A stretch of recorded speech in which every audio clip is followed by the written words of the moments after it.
What's up, everybody, and welcome back to Bernie's Bets. I'm Bernie, let's make some bets.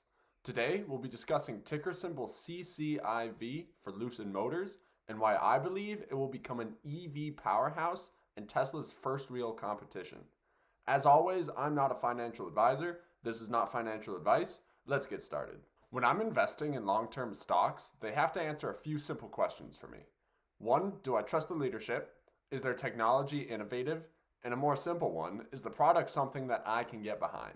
And for Lucid Motors, every single one of those was a resounding yes. Let's start with the man in charge, the CEO, Peter Rawlinson.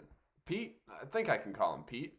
Pete has been the chief engineer for automotive giants like Jaguar, Lotus, and most notably, he was the chief engineer for Tesla during the time they were developing the Model S.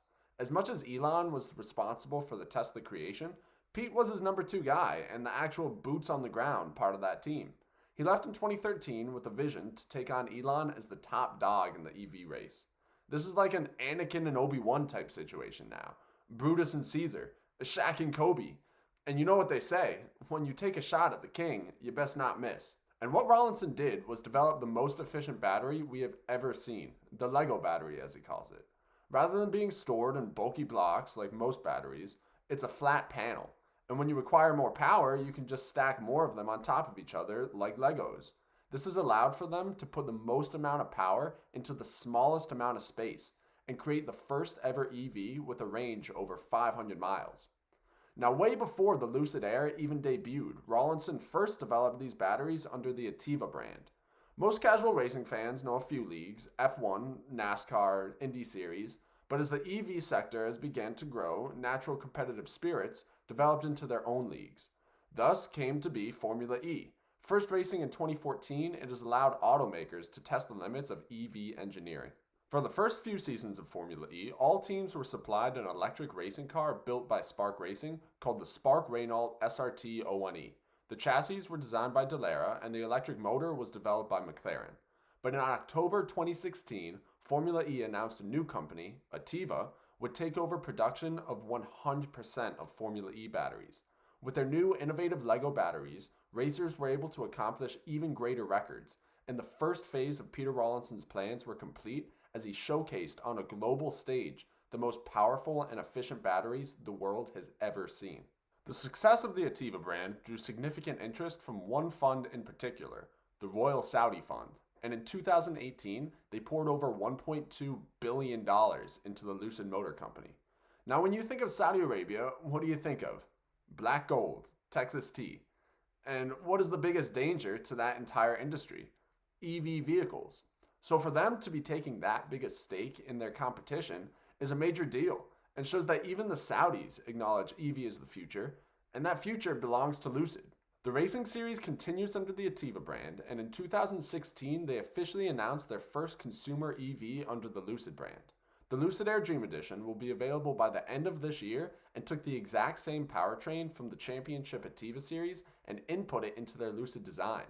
This has allowed the Air to shatter all of the top Tesla records, boasting over 1,000 horsepower and a 9.9 second quarter mile.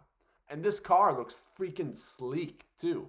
It is designed around one line from the face of the car all around to its clamshell trunk for a beautiful minimalistic look that you can only get from an EV car.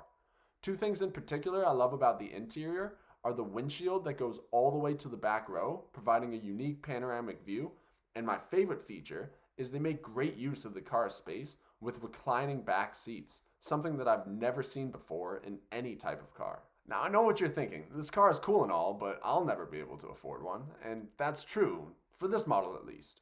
But regular consumers will be able to buy a Lucid in due time. Rawlinson is just following the exact same path that Elon did with Tesla.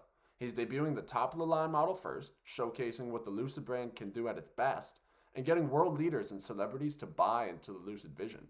Then eventually, as revenues pour in from that, they can reinvest it into production capabilities and produce an $80,000 car, then a $60,000 car. And eventually, through economies of scale, they'll be able to mass produce a $30,000 vehicle, which Rawlinson plans to do by 2026. To mass produce these high-tech vehicles, Lucid built a $700 million state-of-the-art green manufacturing plant in Casa Grande, Arizona, that is reportedly capable of producing 30,000 cars per year.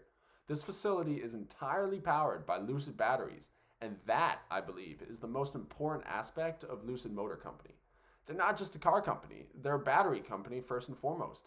And that technology is the competitive advantage that sets them apart over all other companies in their sector. In 30 years, most every home and business will have a Lucid battery pack for energy storage. And many will also have Lucid Airs sitting in their driveway, so Lucid is capable of winning from two different fronts. Now, if we look at the chart, you can see how much excitement there was over the stock when they first announced their SPAC agreement with Churchill Capital. The stock reached heights all the way up to $60 in anticipation, but as most buy the hype, sell the news events go, the stock came roaring back down in the days following the agreement.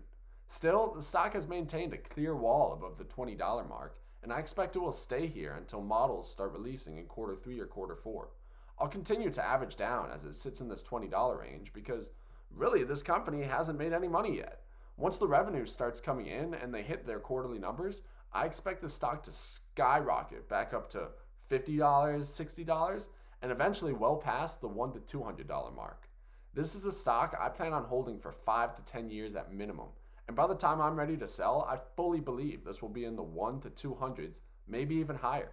I trust the leadership, their technology, and most importantly, I think these cars are freaking badass. And when I cash out my investment I'm putting into them now, I'm buying myself a Lucid Air. So that's all I got for you today, guys. If you enjoyed the content, please remember to like and subscribe. You don't always have to bet with Bernie, but when you bet with Bernie, you bet to win big.